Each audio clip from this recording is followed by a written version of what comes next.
کون سی ایسی چیز ہے جو اللہ تعالیٰ نے پیدا نہیں کی؟ ایک یہودی بادشاہ کا حضرت علی سے سوال۔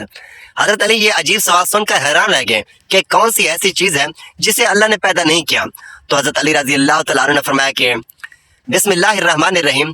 ناظرین، اللہ تعالیٰ نے حضرت علی رضی اللہ تعالیٰ عنہ کو عقل و خرد کی اس قدر عرفہ و اعلیٰ صلاحیتوں سے نوازا تھا کہ جو مسائل دوسرے حضرات کے نزدیک پیچیدہ اور غیر حل شدہ سمجھے جاتے تھے، انہی مسائل کو وہ آسانی سے حل کر دیتے تھے۔ صحابہ کرام رضوان اللہ علیہ اجمعین ایسے اوقات سے پناہ مانگتے تھے کہ جب کوئی مشکل مسئلہ پیش آ جائے اور اس کے حل کے لیے حضرت علی رضی اللہ تعالیٰ عنہ موجود نہ ہوں۔ ایک دفعہ یہودیوں کی ایک جماعت حضرت علی رضی اللہ تعالیٰ عنہ کے پاس آئی اور وہ حضرت علی رضی اللہ تعالیٰ عنہ کے علم اور دانائی کے مقام سے واقف تھے۔ وہ نادان یہ سوچ کر آئے تھے کہ اگر کسی طریقے سے وہ حضرت علی رضی اللہ تعالیٰ عنہ کو علمی بنیاد پر شکست دے دیں تو اس سے مسلمانوں کو شرمندگی ہوگی اور ہر طرف ہمارا ڈنکا بجنے لگے گا۔ اس یہودی جماعت نے یہ بھی منصوبہ بنایا کہ ہم نہ صرف آپ سے سوال کریں گے بلکہ آپ سے سوال آپ کی کتاب یعنی قرآن مجید سے نہیں بلکہ اپنی کتاب یعنی تورات سے کریں گے۔ اس جماعت نے من ہی من میں یہ سوچ لیا تھا کہ اگر حضرت علی رضی اللہ تعالیٰ عنہ ہماری شرائط کے مطابق تورات سے جواب دینے پر راضی ہو بھی جاتے ہیں تو یہی ہماری جیت ہوگی۔ لیکن کیسے؟ ناظرین، یہودیوں کی اس جماعت کا ماننا کچھ یوں تھا کہ حضرت علی رضی اللہ تعالیٰ عنہ بہرحال حضرت محمد صلی اللہ علیہ وسلم کے ماننے والے ہیں اور حضرت محمد صلی اللہ علیہ وسلم پر قرآن پاک نازل ہوا تو یہ بات ممکن نہیں کہ حضرت علی رضی اللہ تعالیٰ عنہ کسی صورت تورات کے سوالوں کا جواب تورات سے ہی دے سکیں۔ ناظرین، یہودیوں اس کی جماعت کا سربراہ جس کا نام راس الجالوت تھا، اس کی زیر قیادت یہ جماعت حضرت علی رضی اللہ تعالیٰ عنہ کے پاس آئی۔ راس الجالوت بولا، اے علی، ہم لوگوں نے آپ کے علم کا بہت چرچا سنا ہے۔ حضرت علی رضی اللہ تعالیٰ عنہ مسکرا کر بولے، تو کیا اس بات کی تصدیق کرنے آئی ہو؟ راس الجالوت بولا، ہم آپ سے چند سوالات کریں گے اور آپ کو ان سوالوں کا جواب ہماری کتاب تورات سے دینا ہوگا، اور اگر آپ نے سب کے سامنے ہمارے سوالوں کے جواب دے دیے تو ہم آپ کو باب العلم مان لیں گے۔ حضرت علی کرم اللہ وجہ الکریم نے مسکرا کے جواب دیا، میں فی الحال اس بات سے بالکل غافل ہوں کہ تم لوگ کیا سوالات کرو گے اور تم کیا سوچ کر آئے ہو۔ اگر میں تمہارے سوالوں کے جواب دینے میں کامیاب ہو گیا تو کیا تم لوگ دین اسلام قبول کرو گے؟ یہودی اس بات پر آمادہ ہو گئے کہ اگر ان کے تمام سوالوں کے جواب ان کی کتاب تورات سے مل گئے تو وہ یہودی مذہب چھوڑ کر اسلام قبول کر لیں گے، اور یہ اس بات کی دلیل ہوگی کہ جن سے آپ نے علم سیکھا وہ یقیناً اللہ کی طرف سے بھیجے گئے سچے نبی ہیں۔ ناظرین، اب تمام معاملات طے پا چکے تھے اور پورا مجمع خاموش ہو کر بیٹھ چکا تھا۔ سوالوں کا سلسلہ شروع ہوا۔ یہودی نے مجمع کی جانب دیکھا اور علم کے تکبر سے بھرپور لہجے میں سوال کیا، اے علی، یہ بتائیں کہ وہ کون سی چیز ہے جو خدا کے لیے نہیں ہے؟ یہودی یہ جانتے تھے کہ مسلمانوں کی کتاب میں درج ہے کہ ہر چیز اللہ کے لیے ہے اور اس بات کا جواب حضرت علی کے لیے دینا ناممکن ہوگا۔ مجمع میں بیٹھے تمام افراد سوچ میں ڈوب گئے کہ کائنات میں کوئی ایسی چیز بھی ہے جو اللہ کے لیے نہ ہو۔ تب حضرت علی رضی اللہ تعالیٰ عنہ نے بغیر کسی توقع کے فرمایا کہ تم جاننا چاہتے ہو کہ وہ کون سی چیز ہے جو اللہ کے لیے نہیں ہے، تو اس کا جواب شرک ہے۔ اللہ ہر قسم کے شرک سے پاک ہے۔ تمام مجمع جو بیٹھا سن رہا تھا بے ساختہ واہ واہ کہہ اٹھا۔ ناظرین، اب راس الجالوت نے دوسرا سوال کیا، اے علی، یہ بتائیں کہ وہ کون سی جگہ ہے جہاں اللہ موجود نہیں ہے؟ حضرت علی نے اس کو فوراً جواب دیا کہ اللہ تعالیٰ ہر جگہ موجود ہے۔ اس پر راس الجالوت بولا، اس سوال کا جواب آپ ہمیں ہماری کتاب سے دیں۔ حضرت علی رضی اللہ تعالیٰ عنہ نے فرمایا کہ کیا تمہاری کتاب میں یہ نہیں لکھا کہ حضرت موسیٰ علیہ السلام کے پاس ایک فرشتہ آیا اور حضرت موسیٰ علیہ السلام نے اس سے پوچھا کہ تم کہاں سے آئے ہو؟ تو اس نے جواب دیا کہ میں 7ویں آسمان سے آپ کے پاس حاضر ہوا ہوں۔ اتنے میں حضرت موسیٰ علیہ السلام کے پاس دوسرا فرشتہ آیا۔ حضرت موسیٰ علیہ السلام نے اس سے پوچھا کہ تم کہاں سے آئے ہو؟ اس نے جواب دیا کہ میں زمین کے 7ویں طبق سے آپ کے پاس حاضر ہوا ہوں۔ حضرت موسیٰ علیہ السلام نے پہلے فرشتے سے پوچھا، 7ویں آسمان میں تمہارے قریب کون تھا؟ فرشتے نے جواب دیا، میرے قریب میرا رب تھا۔ حضرت موسیٰ علیہ السلام نے زمین سے آنے والے دوسرے فرشتے سے پوچھا، تمہارے قریب کون تھا؟ اس نے جواب دیا، میرے قریب میرا رب تھا۔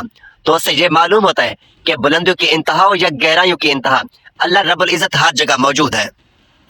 ناظرین، راس الجالوت اب تھوڑا گھبرا گیا یہ دیکھ کر کہ حضرت علی رضی اللہ تعالیٰ نے اس کے سوالوں کے جواب اس کی کتاب سے ہی دے دیے تھے۔ اب اس نے حضرت علی رضی اللہ تعالیٰ عنہ سے تیسرا سوال پوچھا، اے علی، یہ بتائیں کہ وہ کون سی چیز ہے جو خدا کے قریب نہیں ہے؟ تو حضرت علی رضی اللہ تعالیٰ عنہ نے فرمایا کہ ظلم ایک ایسی چیز ہے جو میرے رب کے قریب نہیں ہے۔ ناظرین، اب راس الجالوت نے پے در پہ شکست کھانے کے بعد اپنے سوالوں کا زاویہ بدلا۔ اب اسے علمی سوالوں کے بجائے تاریخی اور سیاسی سوالوں کی طرف اپنا رخ لیا اور بہت ہی تکبر بھرے انداز میں اس نے پوچھا، اے علی، اس چشمے کا نام بتائیں جو زمین پر پہلی مرتبہ جاری ہوا۔ حضرت علی کرم اللہ وجہ الکریم بولے کہ اس چشمے کو چھوڑو، پہلے یہ بتاؤ کہ تمہارے دل میں کیا ہے، اور تمہارے دل میں یہ ہے کہ وہ چشمہ بیت المقدس کی ایک چٹان کے نیچے ہے۔